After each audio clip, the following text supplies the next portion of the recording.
saya harus menemani Edi Prabowo sampai dengan penyelesaian apa yang sampai dengan disahkan oleh KPK. Itu menurut saya adalah komitmen persahabatan saya, dan saya percaya dia adalah seorang yang baik untuk bisa membawa kami. Saya punya perilaku itu saya harus lakukan, karena saya tidak boleh membiarkan dia dalam kesulitan kemudian saya pergi lari tinggalkan dia. Apapun alasannya, saya harus menemani Edi. Itu maksud saya. Assalamualaikum warahmatullahi wabarakatuh. Selamat malam, salam sejahtera untuk kita. Kembali lagi bersama Zuza Channel. Baru-baru ini Komisi Pemberantasan Korupsi KPK mengamankan sejumlah barang bukti dalam operasi tangkap tangan atau biasa disebut dengan OTT terhadap Menteri Kelautan dan Perikanan Edi Prabowo. Wakil Ketua KPK Nawawi Pomolango membeberkan barang bukti yang diamankan terdiri dari kartu ATM BNI milik staf istri Edi, Ainul Fakih, hingga sejumlah barang mewah. Dari hasil tangkap tangan tersebut ditemukan ATM BNI atas nama Ainul Fakih, tas LV, Louis Vuitton, tas Hermes, baju Old Navy, jam Rolex, jam Jacob & Co, tas koper Tumi, dan tas koper LV. Dalam konferensi pers tersebut, KPK juga memamerkan sebuah sepeda namun tidak dijelaskan jenis dan harganya, diperkirakan seharga 195 juta.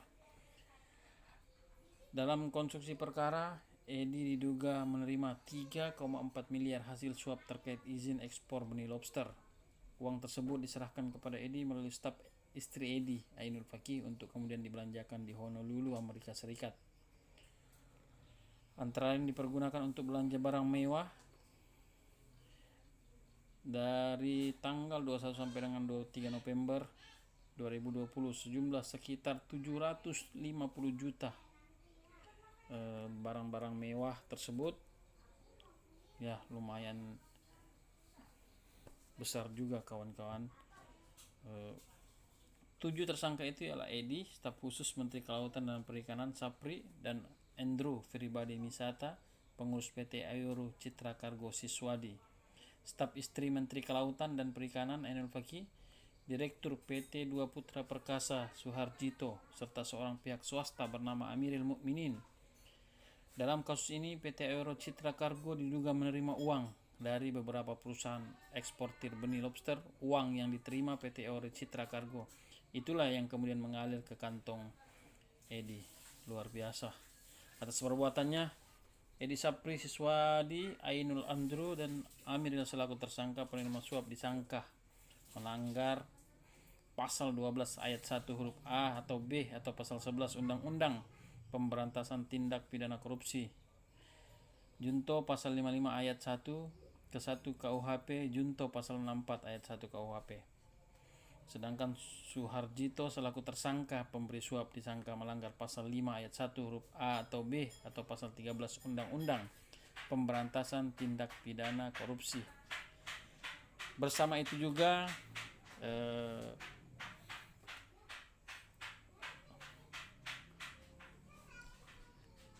Ngabalin ikut serta. Nanti kita akan mendengarkan keterangan telepon dari Mohtar Ali Ngabalin sampai terisak-isak menangis. Katanya dia bentuk solidaritas dari temannya kepada temannya yang lain, kepada temannya sementeri yang tertangkap atau biasa kita sebut Edi Prabowo. Sebentar kita akan menyaksikan percakapan antara Najwa dan Mohtar Ali Ngabalin. Di ujung teleponnya beliau sangat terisak-isak mendengar temannya juga tertangkap. Bentuk solidaritas dia kepada kawannya tersebut. Mari kita dengarkan. Assalamualaikum.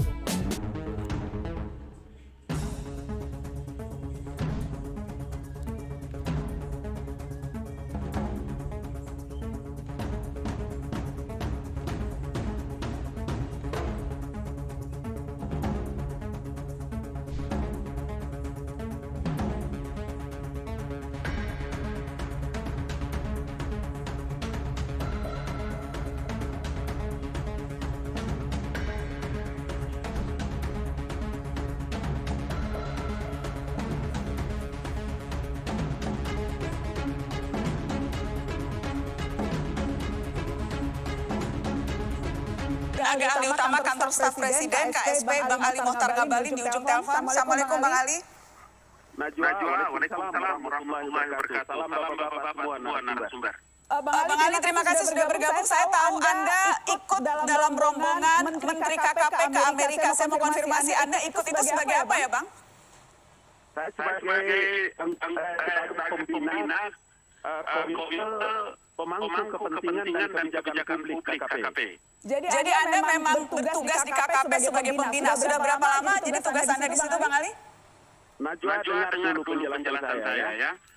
Pemangku kepentingan dan kebijakan publik itu adalah komite yang dibentuk oleh Menteri Edi Prabowo karena salah satu tugas yang menjadi kewenangan beliau pada waktu Presiden menunjuk sebagai Menteri itu adalah membangun kembali komunikasi dengan nelayan. Ini adalah komite yang dibentuk oleh beliau sebagai semua aspirasi nelayan yang juga kami bisa menghubungkan dengan KKP dan kementerian beserta seluruh jajarannya. Oke, jadi Bang Ali ini tidak digaji. Komite ini tidak digaji, Najwa. Anda tidak dapat baik Bang Ali, saya hanya ingin konfirmasi. Jadi komite ini dibentuk ini di awal pemerintah sejak kementerian dipimpin oleh Menteri Edi begitu ya, sejak awal sudah tahunnya. Oke. Betul. Oke. Bang Ali, Anda ke Amerika sebagai bagian dari komite, berarti Anda ikut dari seluruh perjalanan rombongan menteri ini 7 hari full Anda di sana? Saya tahu benar apa yang dilakukan, mulai dari start hingga di mana apa yang dibicarakan, ketemu dengan siapa, semua saya tahu. Siapa yang ikut saya tahu. Dan saya mengerti apa yang sedang dibicarakan sampai dengan kami kembali ke Jakarta.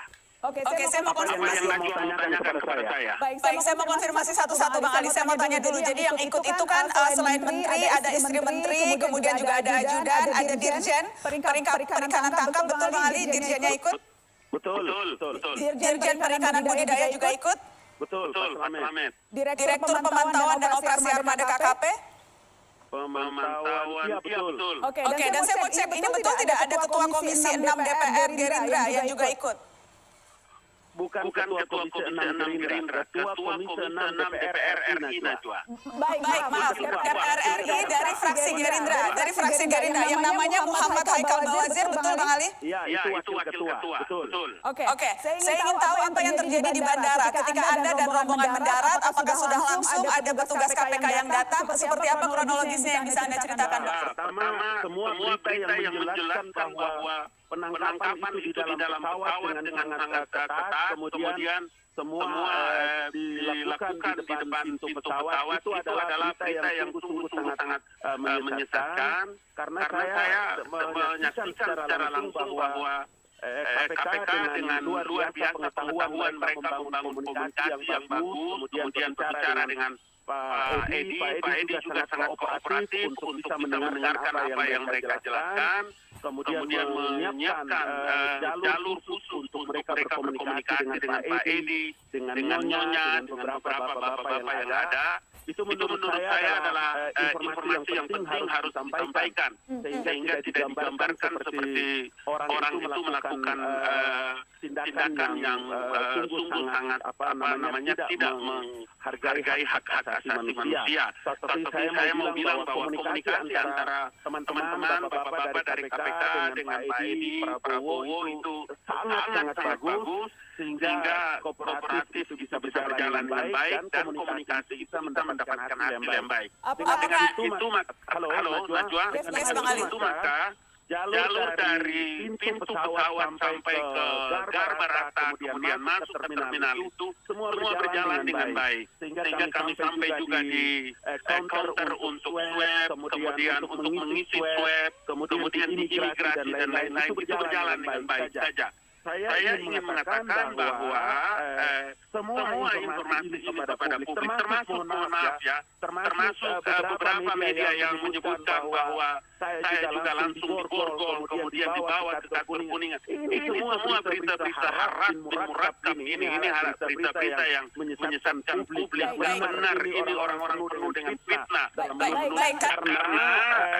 kami yang kebetulan saya datang dari belakang Najwa. Kemudian kan KPK sudah punya daftar siapa-siapa yang hendak dimintai keterangan, siapa-siapa yang hendak diajak bicara bahwa bapak-bapak KPK itu datang dalam tugas negara untuk menjemput 1, 2, 3, 4 termasuk Bapak Menteri dan seterusnya, sehingga kami itu dikasih jalur lain. Makanya paspor saya itu tidak diambil oleh KPK, tapi paspor saya itu diambil oleh protokol KKP. Saya bilang sama bapak-bapak itu, saya mengerti apa yang kami jalankan dengan Bapak Menteri ini, saya mengerti apa yang beliau lakukan dengan sangat amat luar biasa membangun lobby internasional, termasuk di Ocean Institute Hawaii Pacific University untuk kepentingan pengembangan apa yang mereka tekankan dalam Kementerian KKP itu.